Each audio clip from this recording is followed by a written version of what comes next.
ATS और ANTF की संयुक्त टीमों ने लगातार तीसरे दिन धमाकों की हैट्रिक जमाते हुए आज लगातार तीसरे दिन 50,000 रुपए के दो बड़े इनामी बदमाशों को हरियाणा के गुड़गांव इलाके में एक अपार्टमेंट में धावा बोलकर गिरफ्तार करने में सफलता अर्जित की है। यह लगातार तीसरे दिन इन एटीएस एवं एएनटीएफ टीमों की संयुक्त कार्रवाई है। यह कार्रवाई पेपर लीक से संबंधित समझी जा सकती है। जनवरी महीने में नेशनल सीड कॉर्पोरेशन के एग्रीकल्चरल ट्रेनिंग कृषि प्रशिक्षुओं का परीक्षा हुआ था। ऑनलाइन परीक्षा ली गई थी और उस परीक्षा में कंप्यूटर को रिमोट से हैक करके संचालित करके नकल कराने और पेपर सॉल्व करने का एक बड़ा गिरोह था जिसका भंडाफोड़ हुआ था। एटीएस की टीम ने खातीपुरा के स्कूल में जनवरी महीने में धावा बोलकर इस नेटवर्क का खुलासा किया था। तत्काल 6 लोगों की गिरफ्तारी भी हुई थी और उसके 2 मुख्य सूत्रधार परमजीत एवं जोगिंदर, इनमें से एक हरियाणा का एवं एक झुंझुनू का रहने वाला है। यह दोनों मुख्य सूत्रधार के रूप में सामने आए थे। जो चिंतित कर देने वाला यह तथ्य है कि किस प्रकार पढ़े लिखे इंजीनियरिंग की डिग्री लिए हुए एक कंप्यूटर इंजीनियर है, एक इलेक्ट्रिकल इंजीनियर है और ऐसे लड़के अपराध की दुनिया में घुसकर हाईटेक फर्जी नटवरलाल की भूमिका निभा रहे हैं। यह समाज के लिए बड़ा चिंतित कर देने वाला, परेशान कर देने वाला तथ्य है।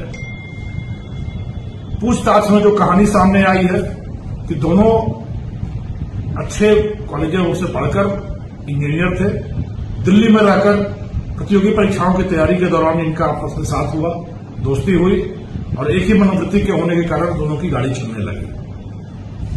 कई सारी ऑनलाइन परीक्षाएं उन्होंने कंप्यूटर लैब्स में बैठकर दी, साथ दी।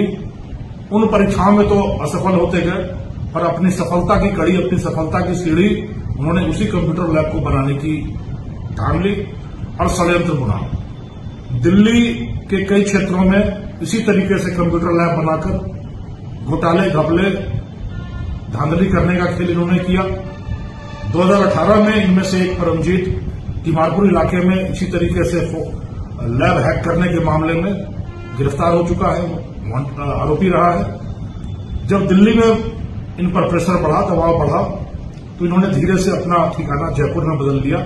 जयपुर के विभिन्न क्षेत्रों में इसी तरीके से ऑनलाइन परीक्षा के लिए कंप्यूटर लैब बनाकर और उस परीक्षा में धांधली करने का खेल बड़े लंबे समय से इन्होंने कर रखा था। धांधली करने का 2 तरीका था। एक तो तरीका यह था कि स्क्रीनशॉट जिन अभ्यर्थियों के साथ धांधली करानी थी उनका स्क्रीनशॉट कॉपी करके उसको फिर सॉल्व करके नकल कराई जाती थी। दूसरा तरीका यह था कि कंप्यूटर में एप्लीकेशन के रूप में कुछ मालवेयर डालकर वो पेपर रिमोट से हैक करके, रिमोट से संचालित करके कंप्यूटर को अपने आप सॉल्व किया जाता था। यह बड़े पैमाने पर चल रहा था।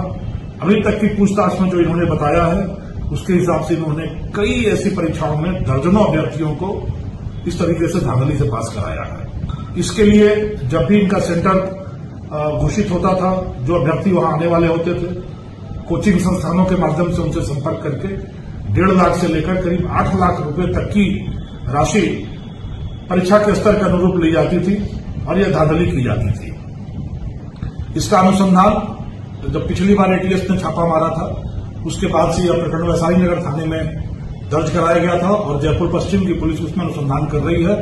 जो खुलासे हुए हैं, जो पूछताछ में बात आई है, वह बड़ी ही चिंतित करने वाले तथ्य हैं तथा मैं उम्मीद करता हूं कि जयपुर पश्चिम की पुलिस के द्वारा अनुसंधान के माध्यम से कड़ी से कड़ी जोड़ते हुए इस पूरे व्यापक घोटाले का विशद पर्दाफाश किया जाएगा। जहां तक इनके पकड़े जाने की पटकथा है तो यह एक और नायाब उदाहरण है एटीएस और एएनटीएफ दोनों टीमों की संयुक्त शानदार मानवीय एवं तकनीकी आसूचना, संकलन, शोधन और दोहन के माध्यम से की जाने वाली कार्रवाई का। यह दोनों आरोपी जब से वांछित हुए थे इन्होंने राजस्थान छोड़ दिया और लगातार भागते रहते थे। कभी भी 3 दिन इन्होंने एक साथ एक जगह नहीं गुजारा। अपने पापों का प्रायश्चित करने के लिए कभी वैष्णो देवी, कभी महाकाल मंदिर और अन्य धार्मिक स्थलों की यात्राएं करते रहे। अपना मोबाइल इस्तेमाल करने की बजाय राहगीरों से, साथ यात्रा कर रहे लोगों से मोबाइल मांगकर कभी कभी किसी से संपर्क करते थे। अतः लगातार टोह लेने के बावजूद इनके बारे में कोई भी सूचना प्राप्त नहीं हो रही थी। अंततः मुखबिर के माध्यम से परमजीत की एक महिला मित्र का गुड़गांव में काम करना और किराए पर मकान लेकर रहना पता चला। इस एक छोटी सी सूचना को सफलता का सूत्र बनाते हुए एटीएस की टीम ने लगातार छानबीन करके अंततः गुड़गांव के एक इलाके में सेक्टर 37 में मिलेनिया अपार्टमेंट में उसकी महिला मित्र के नाम से किराए पर फ्लैट होने की जानकारी, पुख्ता जानकारी हासिल कर ली। उसमें उस महिला मित्र के पति का नाम परमजीत लिखा पाकर टीम की आंखें चमक उठी, सफलता की उम्मीदें जगी और पिछले 10 दिवस से टीमें वहीं पर गुप्त रूप से आसपास में कायम रहकर इनके आने का इंतजार करती रही। 9 दिन तक कामयाबी नहीं मिली और तकनीकी असूचना का एक नायाब उदाहरण प्रस्तुत करते हुए एटीएस ने उस अपार्टमेंट की लिफ्ट को रिमोट से मॉनिटर करना शुरू किया, एक तरीके से मॉनिटर करना शुरू किया और कल सुबह 5:30 से 6 के बीच में उस अपार्टमेंट की एक लिफ्ट में 12वीं मंजिल का बटन दबाते हुए दोनों ही आरोपी एटीएस की रडार पर आ गए। तत्काल मुख्यालय से वहां कैंप कर रही टीम को सूचना दी गई, पर यह नहीं पता था कि वह किस फ्लैट में जाएंगे।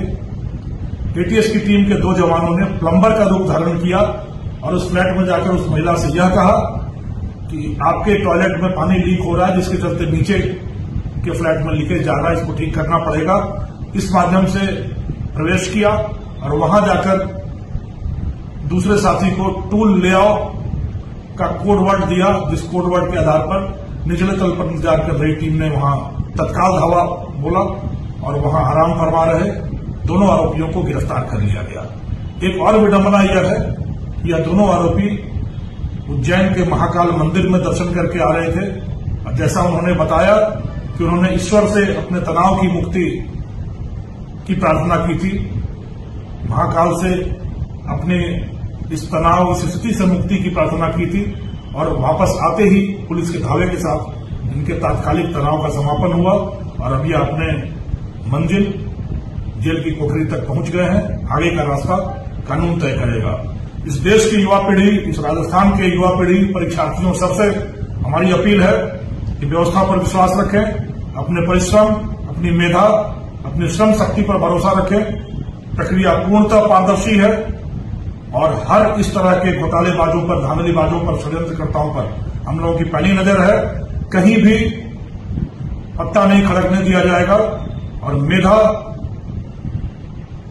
एवं ईमानदारी, निष्ठा के साथ प्रयास करने वालों को ही परीक्षाओं में सफलता मिलेगी। इस तरह के घोटालेबाजों की अंतिम मंजिल जेल ही होती है। उनको जेल तक पहुंचाकर ही हम सारी विशेष एजेंसियां दम लेंगी। आप निश्चिंत रहें, निश्चिंत होकर अपनी परीक्षाओं की तैयारी करें। आपकी तैयारी, आपका प्रदर्शन ही आपकी सफलता का मापदंड होगा और मानदंड होगा। इसके विरुद्ध जाने वालों के विरुद्ध कमर कसकर हम सारी विशेष एजेंसियां प्रयास कर रही हैं और इनको इस तरह के षड्यंत्रों को नेस्तनाबूद कर दिया जाएगा। कानून का राज, हम अपनी पूरी निष्ठा से इस काम को अंजाम दे रहे हैं। धन्यवाद।